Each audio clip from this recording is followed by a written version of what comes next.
Do you want to know the difference between an LTZ 1500 Chevy and a ZR2 1500 Chevy? They're both brand new vehicles. This one here has come in pre-registration from GMSV. This one was already registered, but we've done some great improvements to it. And today we're going to go through the LTZ, the ZR2, which one you should choose as a great weekend warrior. If you're not towing 4.5 ton constantly, the 1500 range, in my opinion, has still got a spot on Australian roads. They're definitely capable. I do miss my ZR2 a little bit. Queen G's gone now, but we'll start at the start on these two. We'll go into the ins and outs on both of them, why you should get into one.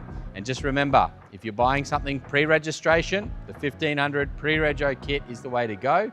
If you're interstate, we can get the vehicle into the workshop, get the whole build done, get it back down to you, fly in, get a handover. If that's still too hard, we can organise transport back into your state, help get the vehicle on the road, and you're going to be able to hit those weekends away in the 1500 Chevy, because who doesn't love a V8 petrol engine?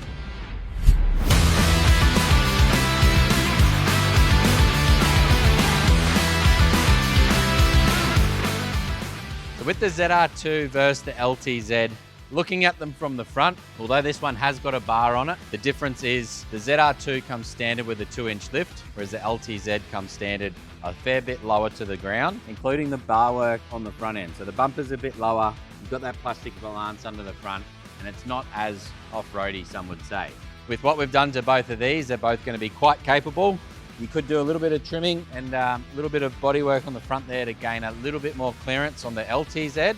That's where the ZR2 has got the factory bumper on the front end, a fair bit higher. It's got the bash plates. And what you'll see as well, the big difference is the ZR2's got that slight little flare on the side, the plastic flare, whereas the LTZ is just nice and bare. With the wheel and tyre combinations, that is something to take into consideration as to what size wheel and tyre we can go, which is going to stay inside the guard.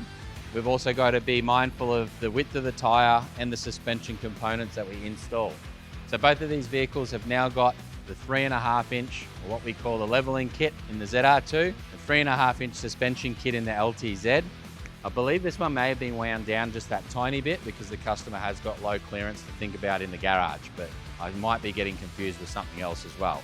285 70/18 wheel tyres on the 18-inch wheels on that one, whereas this one's got the true 35 12.5 18 Toyo MTs. So the ZR2 is sitting that little bit taller because it's got 35s compared to 34s or just under, and those little differences there do make that little bit of extra height in the bonnet. It's a little bit staunchy in the ZR2, having that bigger mud terrain tyre as well, but both of these are going to be safe, reliant, capable. And this one has got the 4.2 ton GVM upgrade.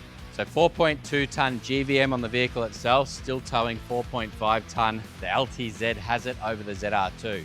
That one there, we've just done the suspension. It hasn't gone through the pre-rego GVM upgrade, but we can do the same spec. The ZR2 has only got a 4.2 ton tow rating though. So keep that in mind. In my opinion, like I said in a lot of videos, if you are towing 4.5 ton or anything over 4 ton, jumping up to the 2500 platform would be my pick. And then you've obviously got your NB1 versus NB2 things to think of. The 1500 range, if you're towing sort of something a bit smaller, that 3.5 ton, I say jumping out of a 200 series LandCruiser into a 1500 is still a little bit of a sideways step, probably a little bit better tow capability in the 1500 compared to the 200s. I used to do a lot of the wagon builds in those. Sideways move into the 1500 range. Obviously you got your petrol 6.2 litre V8 in both of these, so they're still going to be quite capable, but a fair bit thirstier than some of the HD trucks on fuel, especially while towing, and especially while towing up a beach or something along those lines. The ZR2, like I said, I had with 35s on it, towing at Fraser in soft sand. I was pushing up to 80 litres per 100 kilometres. On the beach, that was definitely sounded the part, but it definitely used a lot of fuel. Back to wrapping up what I just said there, both capable vehicles. Pre-rego GVM upgrade kit means that this one here can still tow 4.5 ton even when the vehicle is loaded up to max GVM, which is now a 4.2 ton GVM. It's a fair bit more than standard on those ones there, but we'll get into the front end. Like I said, it has got the chrome, it's got the chrome grille, it's got the chrome on top of the grille. I believe the 6.2 litre badge might have been done at the dealer, but I actually haven't seen too many. So give me a bit of crap in the comments if that one's chrome or black. I'm not too sure from standard. And then you got the chrome badge, the chrome mirrors, you got your belt molds under the windows there, your door handles. We can do full chrome deletes on the LTZ and really black that out. You do spend a fair bit for it though to do it properly. You want to make sure that the chrome gets done the right way. The Cat 6 indicators as well, we can either go color coded or the gloss black with the little window cut out. So they still work, they're still legal. Like I said, this one here is running the 4.2 ton pre-rego GVM upgrade kit, and it's got the Zone with the Apex GVM upgrade. So Zone upper control arms, the Apex remote res adjustable shockies in there. We can do this kit here with the BDS Fox 2.5 remote res shocks as well. This customer wanted the same wheels, the vehicle as he's got on the van. So it's a ROH, Assault off the top of my head. And then it's the 285 70/18 Nitto Ridge grappler. So good sized tyre, wheel combination, plenty of clearance in the upper control arm there, and it's still inside the guard itself. So those ones there is what makes this one get up to the 4.2 ton GVM upgrade kit. You've got to choose the right spec load rating in the wheels, load rating in the tyres to be able to achieve that. We've done a few extras on this one already. It's got the XL side steps from Ant Research in there. So those ones definitely make getting in and out of the vehicle nice and easy. Apart from that, it's quite stock inside. There's literally nothing done to this one.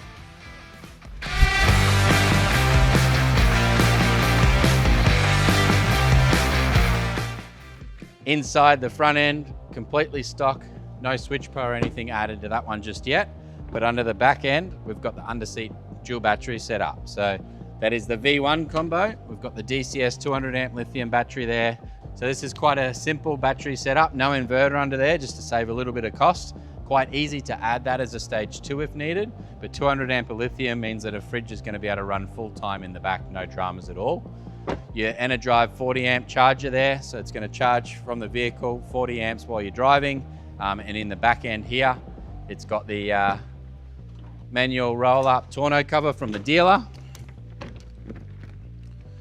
And then we've got the outlets in the back here as well. So fridge will run full time. You got your grey Anderson plug, your red Anderson plug. It's also got your USB-C, USB-A outlets there to charge up a phone. The red Anderson plug is going to be for a solar panel. If you did want to trickle charge that underseat battery set up there, you can do it through the red. And then yeah, charge your phones up there as well.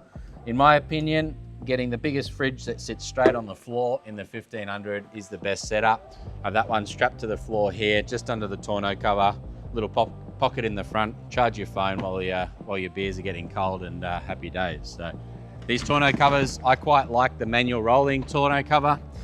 If you're wanting to keep that one open, you simply flick this one over, click that one in, and then to close it, literally roll that one shut, close it down, it just latches in.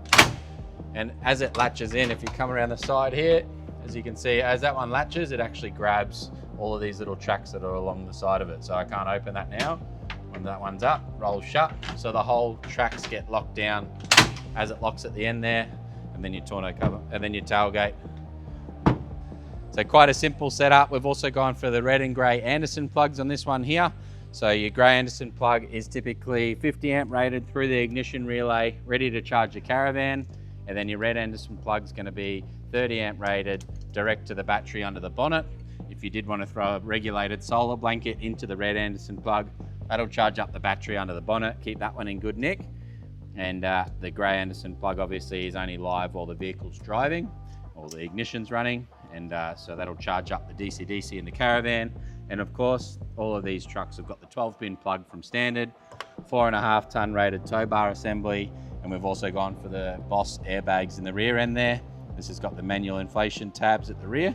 So you can inflate, deflate those airbags just from the back here. Keeps it nice and simple. When the van's on the back, obviously we can go from this manual inflation up to the Air IQ. That means we can have the Air IQ remote control either on your phone, the remote control inside the car itself, and you can inflate, deflate those airbags from the comfort of the front seat. Looking at the back end of the LTZ here as well, it's obviously got the black badge kit there. It's got the chrome bumper. It's pretty much the same as the ZR2 when you look at it from the rear, but the ZR2's got the black bumper instead of the chrome, and the same tail lights, Same badge kit with the ZR2 badge, of course. This one here has also got the Chevrolet black sticker on the back there. So if we start at the back of this one, we'll do something a little bit different. It's got the same airbags in the rear with the manual inflation tabs. It's got your 12-pin plug from standard. No Anderson plugs on this one here. And then it's got a nice set of wheels and tyres, being the Method 305 NVs. These are 18x90 offset with a 35, 12.5, 18 Toyo MT. I love these tyres. I love this fitment wheel. It's one of my favorite looks on the ZR2. The Toyo MTs are amazing. They are rated to these lighter vehicles, but when you go to the HD truck in a combo like this one here, the load rating being a 123 is just not enough for a HD truck with a 3518. So they look amazing, they perform amazing on a smaller vehicle like the ZR2. This one here also came in with the Iron Man side steps. Quite a fan of those ones there. If you don't want the electric side steps, this one's a little bit harder to get into compared to the electric ones, but not a bad looking sill on the side of the vehicle and quite easy to install, I've been told. So not a bad little combo there. As we said, with the LTZ, you've got your chrome all the way around it. This one here is a little bit more blacked out. You don't have your chrome belt molds under the windows itself. The door handle's already gloss black. Mirror cap's already gloss black. You can do a black badge kit for the ZR2, but they do have these badges from standard with the little chrome, the black infill, the little red infill. 6.2 litre up on the bonnet scoop is chrome on the ZR2 as well. And then the factory bumper in the front end is usually gloss black. We've gone and installed a Vicor Industries front bar combo, 4Steady Evo 8.5 inch spotlights on the front there. It's got the winch in there as well. It's also got the cube LED lights as well as the LED light bar in there. And that's all switched from inside the cab, obviously. High beam trigger to run the spotlights. And although we had a few challenges fitting this one here, a few brackets in the wrong spot, we had the tech pack that we had to put the parking sensors in. The bar came without the tech pack. So there's a few extra challenges thrown at us for this one here. It has come out very, very nice, and I'm keen to see a few different bar combinations for all of the range of vehicles that we're doing. Stay tuned for some of the spicy bars coming for some of the HD trucks. It's a little hint at our own one that the team are prototyping at the moment. But for the ZR2, there's some pretty cool options out there on the market. If you're not doing the front bumper like that one there and you're keeping the factory one, we can do the bumper spacer kit, which will space it forward to fit the bigger 35s. And as I was driving this one, ready for the video today, I noticed that the team haven't done the trimming yet, so it hasn't gone through all of the stages in the workshop to get the trimming done to suit the 35s, but that will get done before customer collection. So with more technical specs on the ZR2 versus the LTZ, the ZR2 is sort of built to be that little bit more sporty. So you've got the new models have got the tech pack with the sensors and everything. The slightly older ZR2s didn't have the tech pack. They didn't have adaptive cruise, they didn't have head-up display, and the stereo in my one was pretty lousy compared to the newer ones. But they've also got factory diff locks front and rear. That is a pretty big bonus in the ZR2 compared to the LTZ. But the LTZ, how it comes off the showroom floor is definitely comfortable. It is just that little bit lower. And if it was me, I'd definitely be doing a GVM upgrade kit just like that one there. If you're wanting to fit 35s legally on the LTZ, we can do that with the pre-registration GVM upgrade as well, but we do need to add a set of flares to that one to get the 35s to fit, get it swinging inside the guards and being compliant and safe. So LTZ versus ZR2, which one would you choose? Would you spend that little bit more from a ZR2? Would you do something like this here to it? Or would you do a pre-registration? Or would you do a pre-rego GVM upgrade kit, black badge kit? And I'm also keen to hear what color you'd go for as well. Definitely throw that in the comments below. If you like the LTZ or the ZR2, I'm keen to hear from you. I want to see more of these things rolling through the shed this year. And if you like this video, guys, check these two out here.